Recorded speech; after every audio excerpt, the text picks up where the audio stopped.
I know you had this. It's Gino for the women. Is it a dynasty when you win every other year? Is that what you're telling me? If you get off the plane and you can't breathe, I'm sick and tired of right now. I'm going home. Forget about what you think. You can't blow calls like that.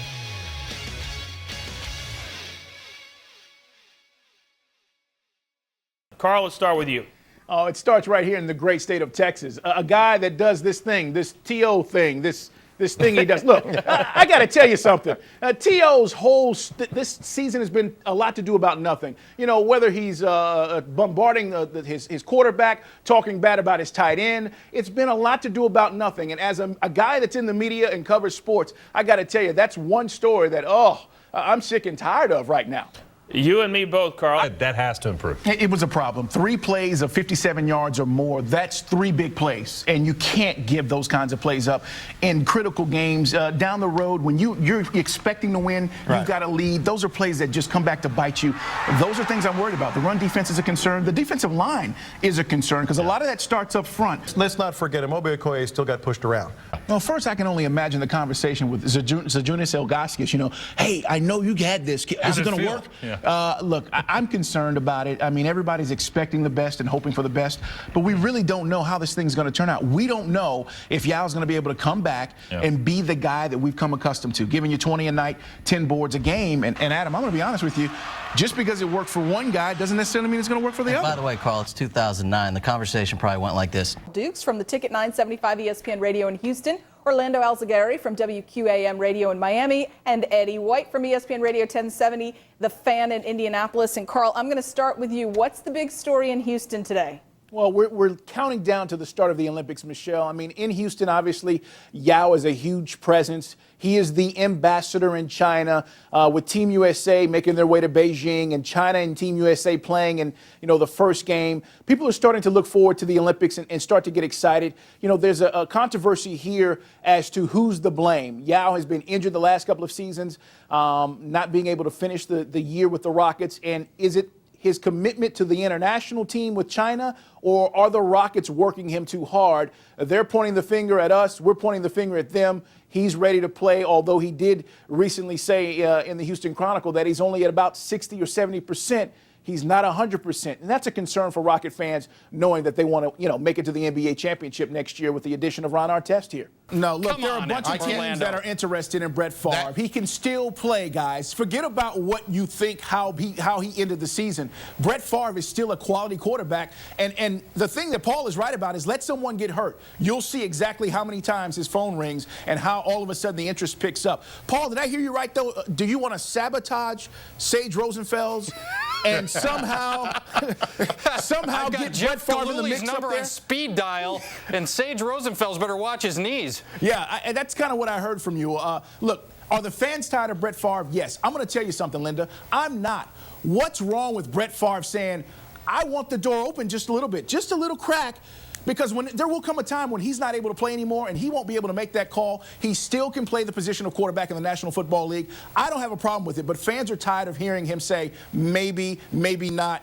It's not an issue with me whatsoever. And Carl, I agree with you. Why not? If you're Brett Favre, why not say, you know what? I haven't decided. That's right. You know, what would be so wrong with that right now? Just saying, I don't know right now. Just go away already. Why? Did you see how he ended the season last year? Orlando, he's better than any quarterback you got in Miami right now, Orlando. Well, hold on. No. See, that's where you're wrong because I agree with Orlando. The Jets would have been in the playoffs with Chad Pennington, my man, who takes care of the football, and where Brett Favre gives away the football more than Santa Claus does during Christmas. Come on, Orlando, you wouldn't have been in the playoffs if it wasn't for the Wildcat. What did Pennington do? Come on. No, I think Pat has the advantage right now. Yeah, how about a little Dick Vitale right here? Gino, I love you, Gino. But he's not the better coach. I mean, Pat Summitt's record, her achievements speak for themselves. If you were to have a Mount Rushmore of NCAA coaches, she's the only female that is even a clear-cut to be on the Mount Rushmore mountain. Look, when you look at what she's done at Tennessee, people aspire to be Pat Summitt. Women coaches around the country aspire to do the things that she's been able to pull off and do, win championships, conference championships. Gino's built an unbelievable program at UConn. You know, when you think about UConn basketball and whether Jim Calhoun steps down or he's contemplating it or not, it's Jim Calhoun for the men, it's Gino for the women. And he's done a great job, hands down. Bravo that they're winning the national championship this year. But my vote goes to Pat Summitt. She is unbelievable. Today we saw it for the Texans. And the thing that's most impressive to me is Matt Schaub answered some questions from me. Yeah. After a week in which he was criticized and it's time for Rex Grossman, Schaub comes back, 4 touchdown passes. He led the way. Some critical drives today, made some throws that needed to be made. I agree with you. He stepped up. He made the plays. And your thoughts, Carl, I'll start with you. Well, look, the air in China is bad. They've tried to cover this up. There's a haze. You know, they've got bad air quality. It's no secret. It's 5 times worse than L.A. If you get off the plane and you can't breathe, then there's nothing wrong with you having a mask on your face. I don't think, Michelle, I don't think, Michelle, these athletes should have had to apologize whatsoever. The air is bad in China. Face it.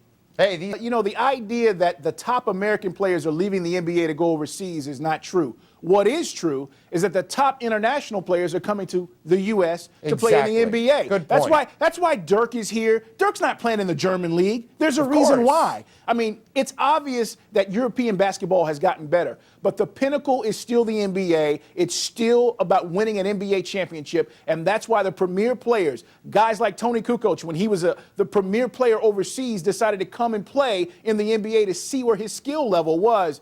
He was an okay player. He wasn't a superstar in the NBA. That's the difference.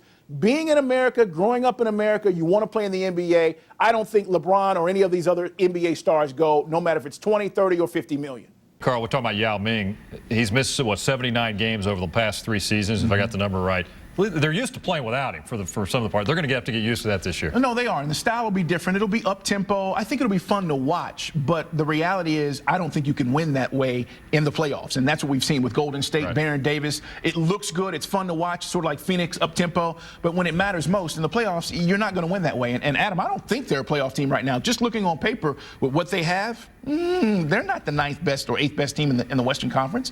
This is a year in which you take a step back to take 2 steps forward the next couple of years. And Rocket fans are just going to have to own up to it. He missed 2 critical calls. Dwight Howard should have been thrown out of the game. Rondo should have got a flagrant foul. Do the Bulls win the game? I don't know, but they get the opportunity to get the ball back.